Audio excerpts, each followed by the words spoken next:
On the afternoon of September 19, 1992, the Uncompahgre Plateau was a study in absolute, oppressive stillness. It is a region of western Colorado that bears little resemblance to the postcard-perfect slopes of Aspen or Vail. This is a landscape of jagged sandstone, high desert mesas, and ancient forests of pinon and juniper, a place where the wind doesn't just blow. It scours the earth until only the hardest truths remain.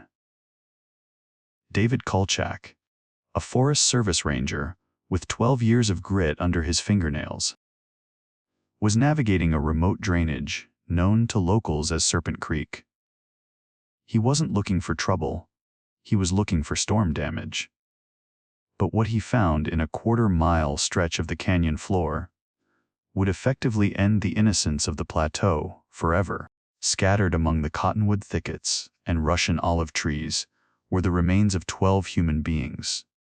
No identification, no wallets, no signs of a struggle that had lasted more than a few terrifying minutes. Just the hollowed-out silence of a mass execution. To understand how 12 lives converged in this desolate corridor, one must understand the state of the plateau in 1992. The region was bleeding. The uranium boom of the 1950s had long since collapsed into a hollow echo, leaving towns like Naturita and Gateway to wither under the relentless sun. The population had shriveled, storefronts stood like vacant eyes, and the young people had mostly vanished, leaving behind those too tied to the land to leave, and those who sought the plateau, because it was one of the few places left in the lower 48 where a man could truly disappear. Among those who stayed were Russell James Vickers and his younger brother, Curtis.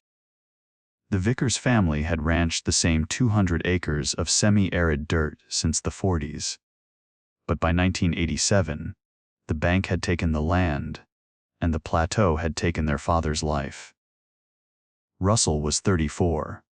A man of quiet, receding edges who had once been a star athlete, but was now a man drowning in $8,000 of debt and the looming threat of eviction. His brother, Curtis, was the volatile counterpoint younger, prone to paranoia, and increasingly tethered to the chemical escapism of methamphetamine. They were joined by Michael Dean Hobart, a man whose life was a revolving door of county jails and manual labor. Hobart was the architect of their desperation. In the summer of 1992, he brought them a proposition that promised $15,000 for a single weekend of work. All they had to do was drive to an abandoned mining camp at the head of Serpent Creek, a courier, and transport a shipment north to Grand Junction. One trip, Hobart had whispered, "No violence. Just a drive." Russell Vickers, looking at his young daughter and his wife's tired eyes at the diner where she waitressed, made the choice that thousands of desperate men make every year. He said yes. On the evening of September 10th, the three men loaded Russell's 1984 Chevrolet K10 with camping gear and 3 firearms, a .36 hunting rifle, a 12-gauge shotgun, and a 9mm pistol Hobart had acquired off the books. They drove into the darkness of County Road 90.7, a dirt track that saw fewer than a dozen vehicles a week. They believed they were driving toward a financial resurrection. In reality, they were driving toward a threshold they could never cross back over.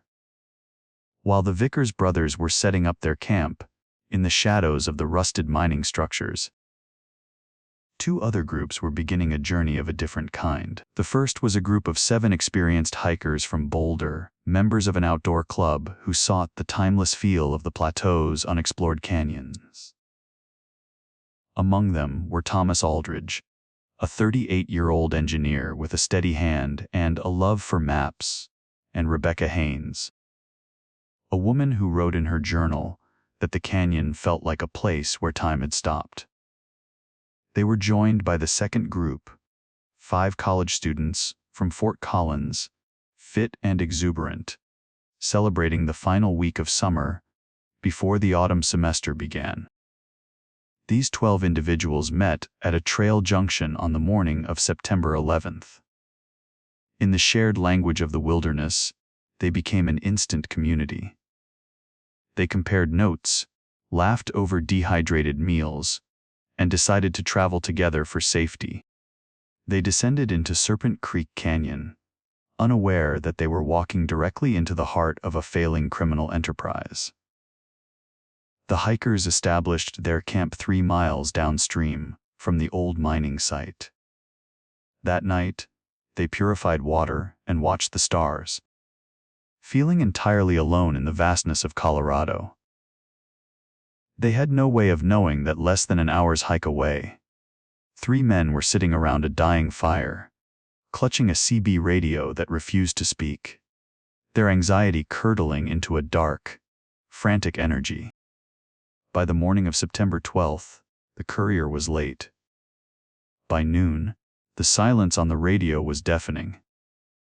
Russell Vickers felt the first cold prickle of dread. He knew the plateau. He knew that when things went silent out here, it usually meant someone was dead, or someone was coming for you. When the radio finally crackled to life at 2:00 p.m., the voice on the other end wasn't the man they expected. It was a cold, clipped voice that identified itself only as Marco. He informed them that the shipment had been seized in a bust near Dove Creek. But more importantly, he informed them that they were being held responsible for the $200,000 loss. "You owe $40,000, Marco said, the transmission buzzing with static. "You have 2 weeks. If you don't pay, we come to Naturita. We find the girl. We find the wife." The transmission ended. Russell Vickers looked at his brother. He looked at the shotgun resting against the truck. The debt was impossible. The threat was personal. In the insular, paranoid world of the plateau, their lives had just been shortened to a countdown. It was in this state of total psychological collapse, trapped between a debt they couldn't pay and a cartel that didn't accept excuses, that the 3 men heard the first sound of human voices. It was 4:30 p.m. The hikers, moving up canyon and following the seasonal pools of the creek bed, were laughing.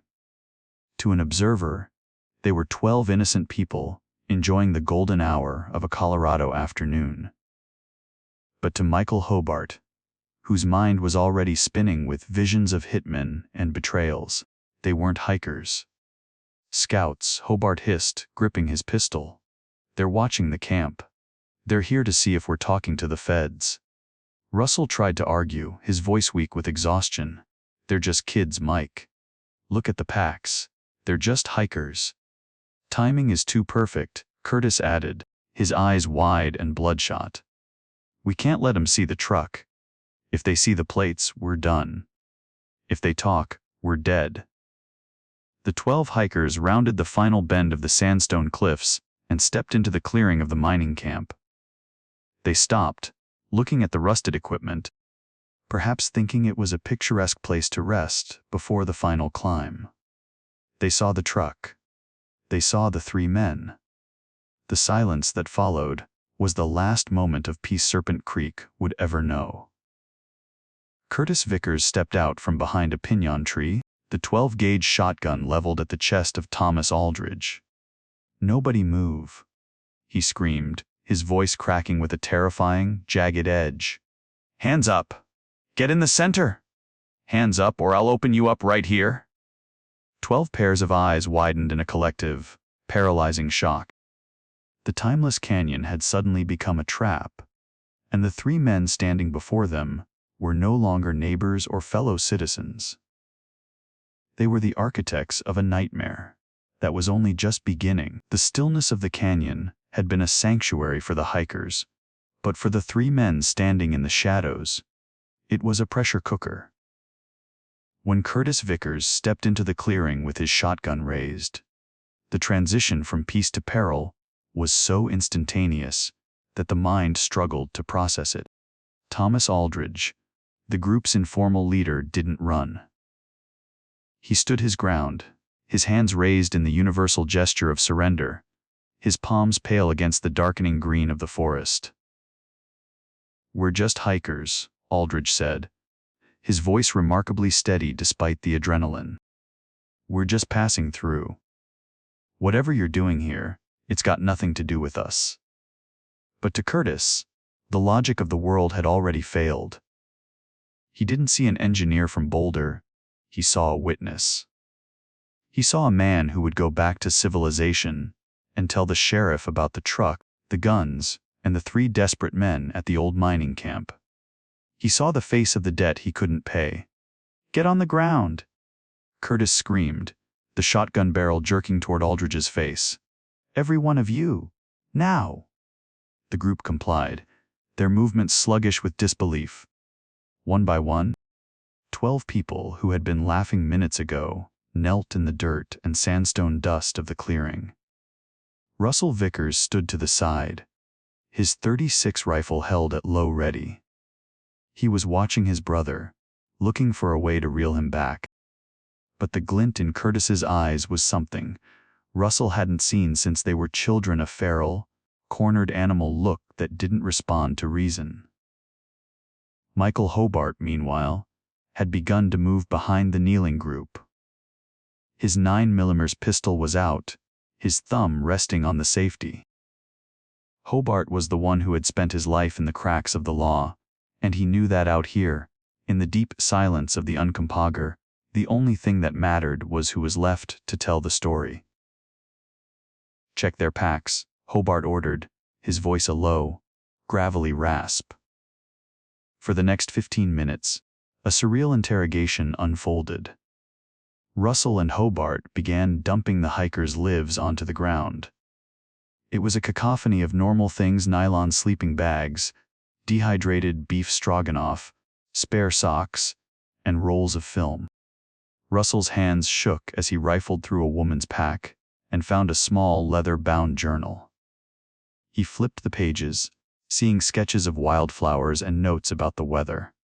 This wasn't a cartel-hit team. These weren't scouts. They were exactly who they looked like. "They're clean, Mike," Russell whispered, looking up at Hobart. "Let's just go. We pack the truck and we disappear. They don't know who we are. They've seen our faces, Russ," Curtis snapped, never lowering the shotgun. "They've seen the truck. You think they won't remember a 1984 Chevy with a dented camper shell? You think they won't talk when they get back to the trailhead?" It was the classic trap of the paranoid mind. The more the victims cooperated, the more their existence became a liability. The hikers sat in a tight semicircle, their heads bowed. Some were praying silently. Others were watching the gunmen with the wide, unblinking eyes of the condemned. Emily Sanderson, the 20-year-old student from Fort Collins, was the first to break the silence. She was a girl who had spent her life believing that if you were honest and kind, the world would treat you the same. She looked up at Curtis, her voice trembling but clear. "Please," she said, "we have an emergency satellite device in my pack. Just take it. We won't call anyone. We just want to go home. We have families. I have a sister who's waiting for me." In a rational world, this was a plea for mercy. In the fractured psyche of Curtis Vickers, it was an admission of power. He saw the device as a weapon, a way for these people to bring the world down on his head before he even reached the pavement of Highway 90. Curtis stepped forward, and before anyone could react, he swung the stock of the shotgun in a short, brutal arc. It connected with Emily's jaw with a sickening, wet thud. She collapsed into the dirt, a sharp cry stifled by the blood filling her mouth. Emily, Jason Porter, one of the other students, lurched forward to help her. "Stay down," Hobart barked, leveling his pistol at Jason's head. The atmosphere in the clearing shifted. The line had been crossed. The violence was no longer a threat, It was a reality. The hikers began to moan, a low, collective sound of terror that seemed to vibrate off the canyon walls. Thomas Aldridge stood up again, his face pale with a new kind of resolve. He was an engineer. He dealt in structures and stability, and he could see the structure of this encounter collapsing into chaos. "That's enough," Aldridge shouted. "You've got what you want. Take the gear. Take the truck. Just stop this. We are unarmed. Do you hear me? We are unarmed." Curtis turned to him. The shotgun was steady now, braced against his shoulder.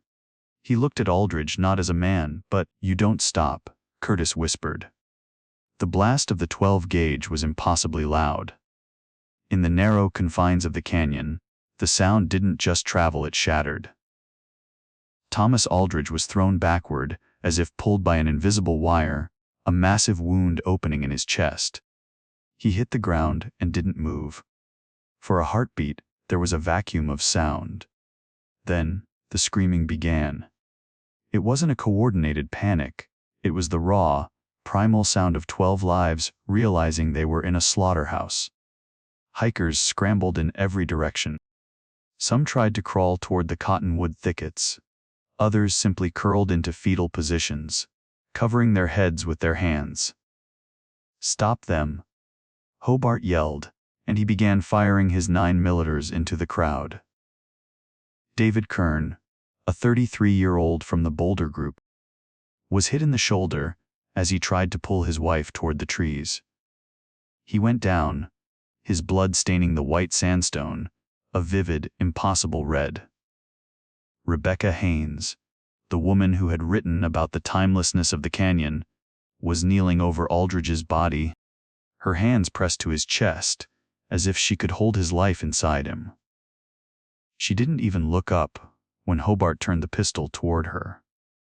Russell Vickers stood frozen. He watched his brother reload the shotgun. He watched Hobart move methodically through the clearing, his pistol barking in a rhythmic, mechanical cadence. This was the moment Russell could have raised his rifle and stopped it. He could have shot Hobart. He could have tackled his brother. But Russell Vickers was a man who had been broken by the plateau long before he reached Serpent Creek. He felt a strange, cold detachment wash over him. He wasn't a participant, but he was no longer a witness. He was a ghost, watching the end of the world from a distance of a few feet. The massacre was not a quick event. It was a harrowing, point-blank execution of individuals who had nowhere to hide. The canyon walls that had felt like a cathedral an hour ago were now the walls of a cell. Brian Castillo and Michael Torres, two of the college students, made it 30 yards into the brush before Hobart's 9mm found them. They fell among the Russian olives, their bright hiking jackets snagging on the thorns. Jennifer Callahan and Jason Porter died together near the center of the clearing, their hands reaching for one another in the dust. By the time the sun dipped below the rim of the canyon, the screaming had stopped. The only sound left was the ticking of the Chevy's engine and the heavy, ragged breathing of 3 men who had just erased 12 lives. Curtis stood over the body of the last hiker, the youngest, Sarah Lynn. She had been hiding behind a rusted mining hoist, her eyes closed, her hands over her ears.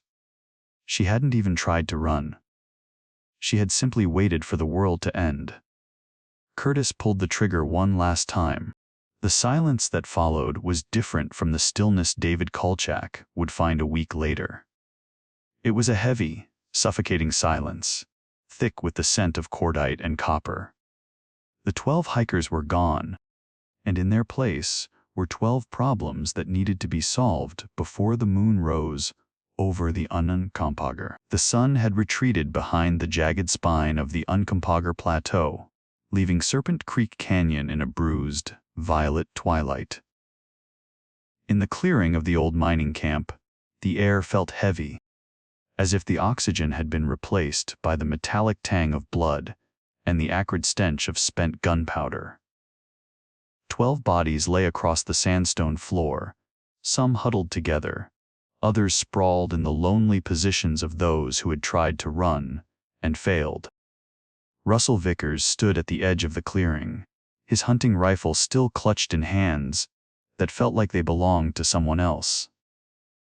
He looked at the body of Anna Delacqua, the teacher from Boulder who had pleaded for her life just minutes before. Her eyes were still open, reflecting the first faint glint of the stars, and in that moment, Russell felt a sickening fracture in his soul. He wasn't a murderer, he told himself. He hadn't pulled the trigger. But as he looked at his brother, Curtis, who was methodically checking the pockets of a fallen student, Russell knew that the distinction no longer mattered. In the eyes of the law, and in the silence of the canyon, they were all the same. "We can't leave them like this," Russell whispered, his voice sounding like dry leaves skittering over stone. Hobart looked up from a backpack he was looting. His face was a mask of cold, predatory pragmatism. The paranoia that had driven the massacre had shifted into a frantic, mechanical need for survival. "He's right," Hobart said, gesturing to the bodies. "If a patrol flies over, or a ranger wanders in here tomorrow, we're swinging from a rope before the week is out. We have to hide them. Every single one." For the next 3 hours, the 3 men engaged in a task that would haunt the few remaining years of their lives. It was a grotesque labor. They dragged the bodies by their arms and legs, the heels of the victims' hiking boots scraping against the grit. They moved them into the thickets of Russian olive and willow, tucking them into narrow crevices of rock, and covering them with heavy slabs of sandstone and piles of brush. The sandstone of the canyon floor was porous. It had drunk the blood of the 12, leaving dark, indelible stains that no amount of kicking dirt could fully erase. They gathered the hikers' gear, the colorful nylon packs that now looked like discarded toys, and threw them into the back of Russell's Chevy. They collected the spent shell casings, crawling on their hands and knees in the dirt, though in the flickering light of a single flashlight, they missed 3 small pieces of brass that would eventually become their undoing. As they worked, the silence of the plateau returned, but it was a different kind of silence now. It was no longer the peaceful solitude of the wilderness. It was the accusatory silence of a witness. Every snap of a twig, every hoot of a great horned owl, made Curtis jerk his shotgun toward the darkness. "They're still watching," Curtis muttered, his voice ragged with the effects of the meth and the adrenaline. "Shut up, Kurt," Hobart snapped. "There's nobody left to watch. Just move the rocks." By 9:00 p.m., the clearing was deceptively empty. To a casual observer, it would look like an abandoned camp, perhaps a bit disturbed. But the 12 lives that had occupied it were now part of the geography, buried beneath the very earth they had come to admire. The 3 men climbed into the truck, the suspension groaning under the weight of 12 people's belongings.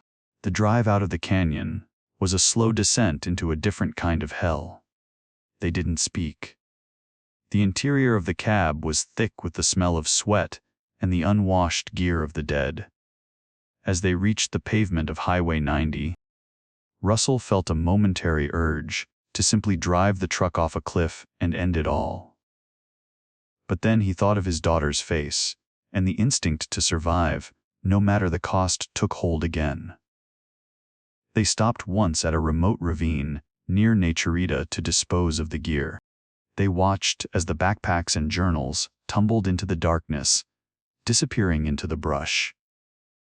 The emergency satellite device, the small piece of technology that Emily Sanderson had hoped would save them, was smashed against a rock by Hobart and tossed into the wind. When Russell finally pulled into his driveway in Naturita at 2:00 a.m., the town was dead. No lights in the windows, no cars on the street. He walked into his house, his boots heavy with the dust of Serpent Creek. His wife, Linda, was awake, sitting at the kitchen table in the dim glow of the stove light. "You're late," she said softly, her eyes searching his face. "Did the job go okay?" Russell looked at her, and for a second, he saw Anna Delacroix's eyes in his wife's face. He felt a sob rising in his throat, but he choked it down. He had to keep the silence. The plateau demanded it. "Yeah," he lied, his voice flat. "It went fine. We just had some trouble with the truck. I'm going to bed." He slept for 14 hours, but it wasn't a rest. It was a blackout. For the next week, the three men attempted to perform the choreography of normal life. Russell went to his job at the equipment repair shop. Curtis stayed in his trailer, the curtains drawn, a shotgun never more than an arm's length away. Hobart drank, haunting the local bars, his eyes darting to every stranger who walked through the door. They believed they had won. They believed the isolation of the Uncompahgre had protected them, that the 400 square miles of desert and rock would hold their secret forever. But they had forgotten one thing: the wilderness has a way of returning what it is given.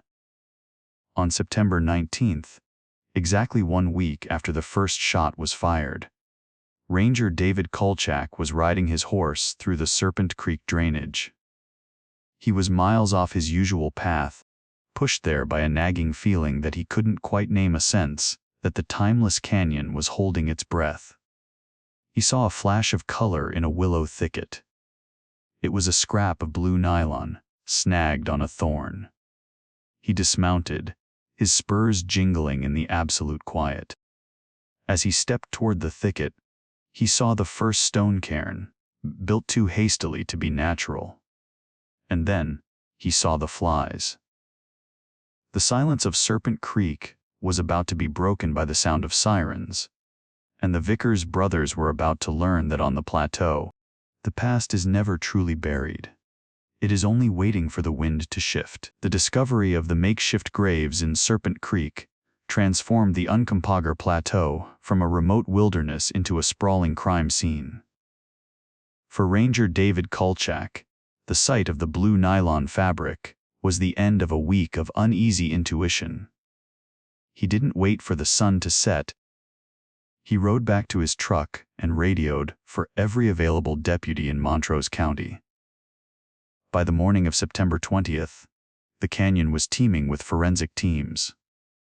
The process of exhumation was slow and agonizing.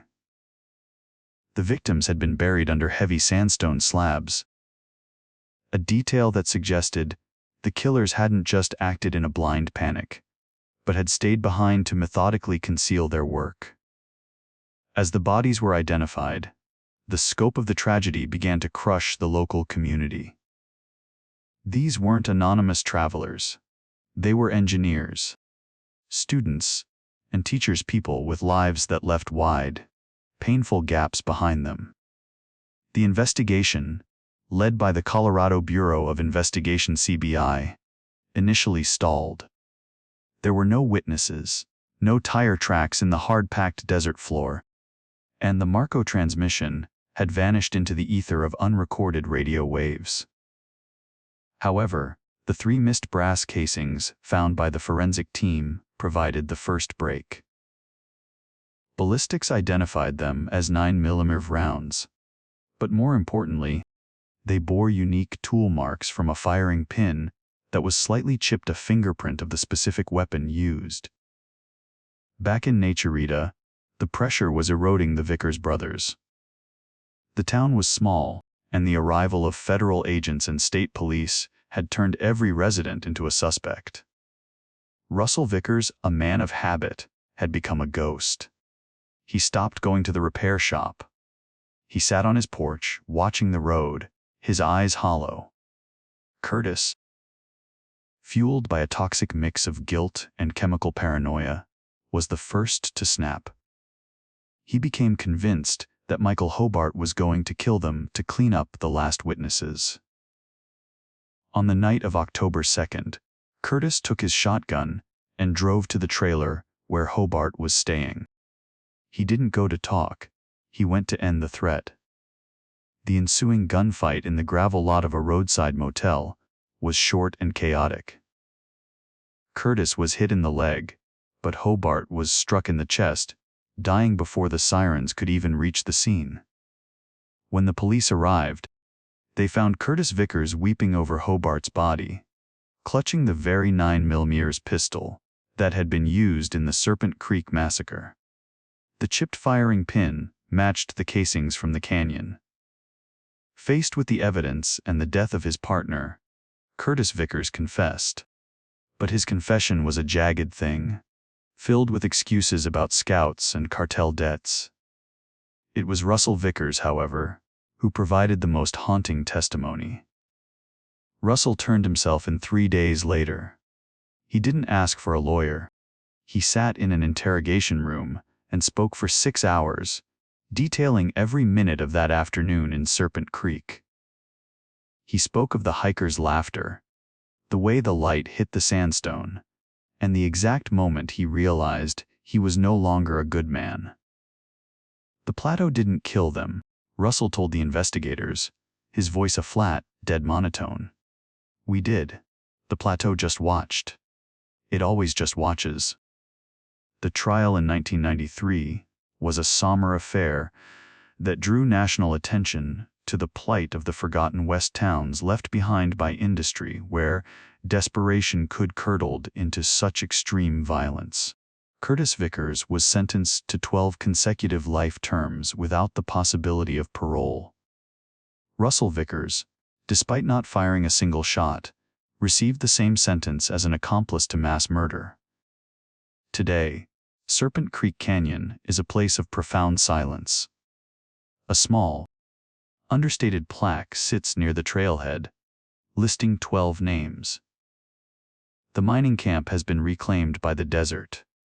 The rusted equipment is now orange with oxidation, and the Russian olives have grown thick over the clearing. The Uncompahgre Plateau remains a landscape of jagged beauty and hard truths. It is a place that reminds those who enter that the wilderness is not just a destination for discovery, it is a mirror. And sometimes, what we see reflected in the deep shadows of the canyons is not the majesty of nature, but the darkness we carry into it.